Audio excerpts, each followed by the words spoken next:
Welcome to AudioAbstracts on ReachMD. I'm Ryan Quigley, and today I'll be sharing new findings on caregiver burden in transthyretin amyloid cardiomyopathy, or ATTR-CM, published in Cardiology and Therapy in December 2025. ATTR-CM is a progressive and often underdiagnosed condition characterized by restrictive cardiomyopathy and heart failure, primarily affecting older adults. As the disease advances, patients frequently experience functional decline and increasing dependence on caregivers.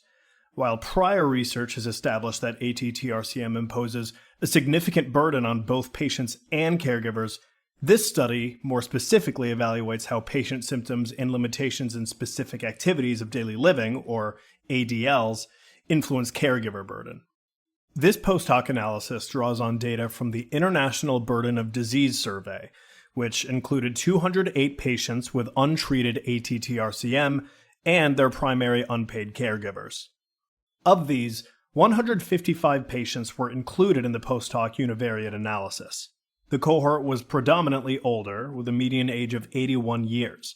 91% had wild-type ATTR-CM, and 78% were classified as New York Heart Association Functional Class 1 or 2.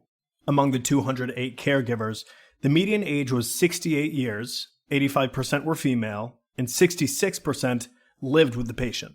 The investigators examined associations between patient-reported symptoms, ability to complete ADLs, and caregiver outcomes, including overall burden, fatigue, anxiety, and depression. Caregiver burden was assessed using validated tools such as the Zarit Burden Interview, or ZBI, Promise Fatigue, and the Hospital Anxiety and Depression Scale, or HADS-A. If we turn now to the results, the ZBI scores highlight that specific patient symptoms, particularly those affecting mobility and physical function, were significantly associated with increased caregiver burden.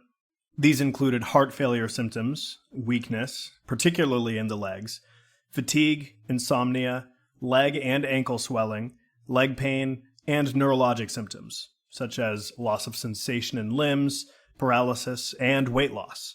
Many of these symptoms were also associated with significantly higher caregiver fatigue and anxiety scores, as measured by Promise Fatigue and HADS-A, while heart failure and lower extremity weakness were additionally linked to higher depression scores on HADS-D. Loss of independence was a key driver of burden. Patients requiring help with several ADLs, including bathing, cooking, cleaning, walking, or getting in and out of bed, had caregivers with significantly higher ZBI scores. Notably, impairments in cleaning and walking were also associated with increased caregiver fatigue and anxiety, based on Promise Fatigue and HADS-A. In some instances, even partial dependence, where patients required help, was associated with increased caregiver burden and psychological distress. More broadly, poorer patient physical and mental health correlated with higher caregiver burden across ZBI, as well as higher fatigue, anxiety, and depression scores on Promise and HADS. Taken together, these results emphasize the importance of clinical interventions to prevent functional decline in patients with ATTR-CM. Strategies aimed at preserving mobility and independence may benefit patients while reducing caregiver burden. Targeted support for caregivers, including education, home visits, and psychosocial support, may help mitigate burden and should be considered as part of ATTR-CM care.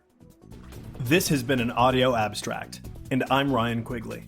To access this and other episodes in our series, visit reachmd.com, where you can be part of the knowledge. Thanks for listening.